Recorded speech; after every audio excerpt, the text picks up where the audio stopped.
என் பையன் வந்து love marriage தான். ஒரு 2 இயர்ஸ் முன்னாடி வந்து எங்ககிட்ட சொன்னான். வந்து ஆக்சுவலாக அவன் படிக்க போனான், எம்எஸ் பண்ண போனான் ஃப்ரான்ஸுக்கு. போன இடத்துல படித்து முடித்த பிறகு வேலை எடுத்துட்டான். அங்கேயே வேலை எடுத்து கொஞ்ச நாளில் வந்து எங்ககிட்ட சொன்னான். ஒரு 5 வருஷம் கழிச்சு சொன்னான், இந்த மாதிரி வந்து எனக்கு ஒரு பொண்ணை பிடிச்சிருக்கு அந்த ஊரில் அப்படின்னு சொன்னான். அப்போது நாங்கள் கேட்டோம், என்ன அப்படின்னு சொல்லி கேட்டோம். ஆமாம்மா, அவர் நல்ல பொண்ணு, எனக்கு நான் கஷ்டப்பட்ட டைமில் எனக்கு ரொம்ப ஹெல்ப்லாம் பண்ணியிருக்கா. அதாவது படிச்சுட்டு இவன் வந்து கொஞ்ச நாள் வந்து அதை படித்ததுக்கான வேலை கிடைக்கல, ஏதோதோ வேலை பார்த்தான். அப்போ இந்த பொண்ணு வந்து ரொம்ப அவனுக்கு வந்து சப்போர்ட்டாக இருந்தா. அதோட இது வந்து இன்னைய வரைக்கும் அவங்க அந்த ஃப்ரெண்ட்ஷிப் வந்து ஒரு நல்ல பாண்ட் ஆகி இன்னைக்கு நல்ல அவங்க கல்யாணம் பண்ணிக்கிற அளவுக்கு வந்து நல்ல பொண்ணு. அவளுக்கு அங்கே ஃப்ரான்ஸில் வந்து நிறைய ஃப்ரெண்ட்ஸ் கிடையாது.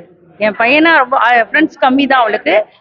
ஆல்மோஸ்ட் என் பையன் கூட தான் இருப்பா எப்பவும். பையனோட போகிறது வர்றது, அவனை யாருக்காகவும் விட்டு கொடுக்க மாட்டா. அதெல்லாம் எங்களுக்கு ரொம்ப பிடிச்சிருந்தது. ஜாதி மதம் இதெல்லாம் எங்களுக்கு எந்த விதமான தடையும் இல்லை. அதனால நாங்கள் ஒத்துக்கிட்டோம்.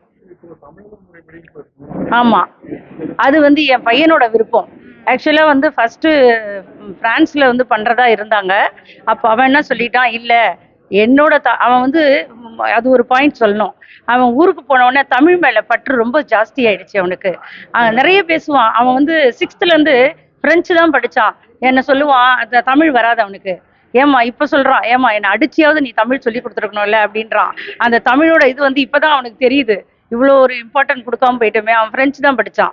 6th 12th காலேஜ் கூட ஃப்ரெஞ்சு தான் படித்தான்.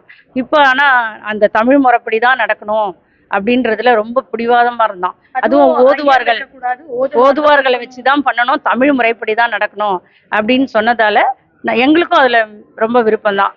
அதனால தமிழ் முறைப்படி திருமணம் பண்ணோம். அந்த பொண்ணும் அதுக்கு ஒத்துக்கிட்டா, அவங்க பேரண்ட்ஸும் ஒத்துக்கிட்டாங்க, ஒரு தடையும் சொல்லலை. இதுக்கப்புறம் அந்த ஊர்ல போய் அவங்களோட முறைப்படி ஒரு திருமணம் செய்யறாங்க. அதுக்கு நாங்களாம் போறோம். என் பேர் நிர்மலா.